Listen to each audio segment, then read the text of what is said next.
Next, we have a presentation from Eileen Gormley. Eileen is from Galway, and she will talk about finding her voice through advocacy and poetry, and how it gave her the confidence in public speaking and being more assertive on various issues.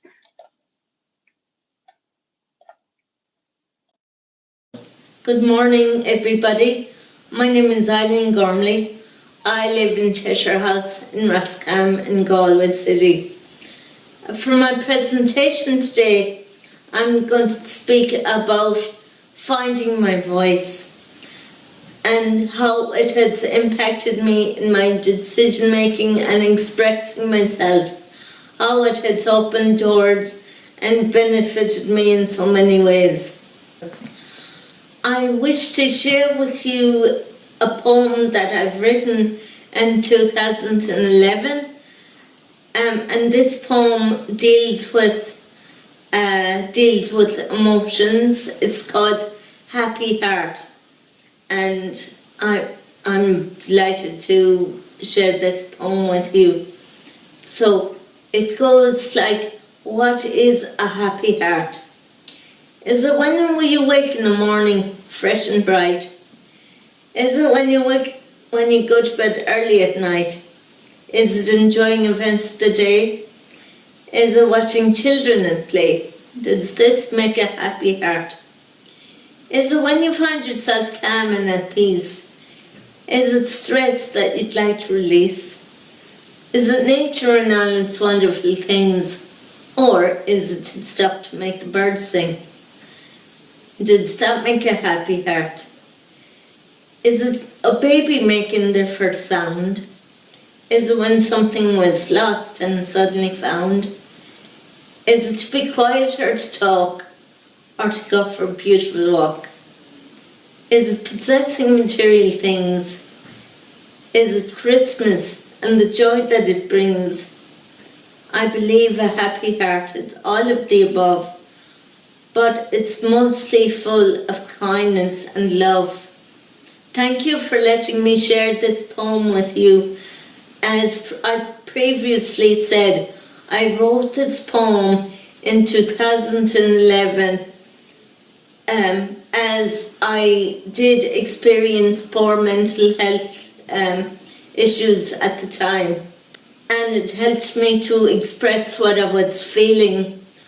I was always told that if one had mental health issues, in order to manage and deal with those mental health issues, to write your thoughts and your feelings down on paper. And that's exactly what came out. I was just thinking at the time of what was important to me, what I thought about. I wanted to strip it all back, rather than think of things that we all overcomplicate things, and we all think too much about things. But I wanted to go back to basics. So I wanted to write this poem called Happy Heart. And when I wrote it line by line. I was happy with what I wrote. And when I read it back to me and when I showed it to a few people, the response and the feedback I got was amazing. So that sort of lifted my spirits a small bit. And because that lifted my spirits, it just kind of encouraged me to write some more poetry, which I will share with you later on. As well as working on myself with my poetry, I also worked with other people, mainly on a one-to-one basis, but I also participated in a few wellness groups, which helped me manage these issues. We spoke at length and we identified triggers that would have added to these problems. We also talked about how we would try to manage or overcome these issues.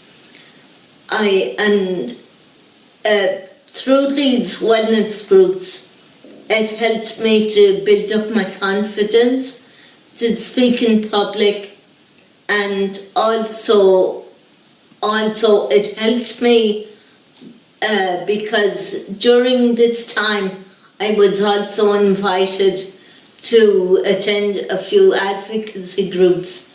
And while I was attending these advocacy groups, that helped me to build up my inner strength, build up my confidence, build up my resilience, and speak about what was on my mind. It didn't matter whether it was good or it was bad. And the other great thing that I learned in these advocacy groups that I took part in was not to be afraid, ashamed, embarrassed about what was happening to me at the time and what issues I was dealing with. Through my advocacy, I've built up my confidence, but it's a work in progress, and I'm still working on my confidence.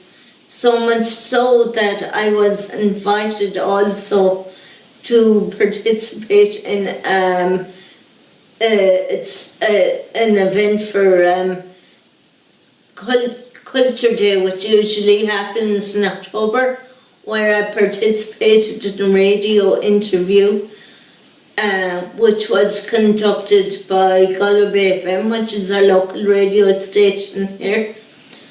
I also write articles for our Cheshire House magazine, which comes out every 3 months, where I write affirmations and poetry and different articles.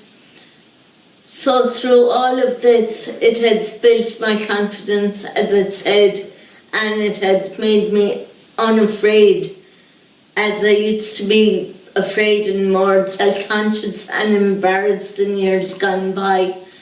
I'm less embarrassed into my poetry. And one of the emotions that I like to add in is humour. I find that very important. I find it raises my spirits and the spirits of others, and it gets me through the day whenever I am having a bad day, and I'd like to think I'm able to help others manage the issues they're going through at the time. I also write poems that could relate to children. One of the poems that I wrote, and which I would like to recite for you and share with you, it's called Little Bird's Perch. But before I do, I'd just like to tell you a little bit about how the poem was born.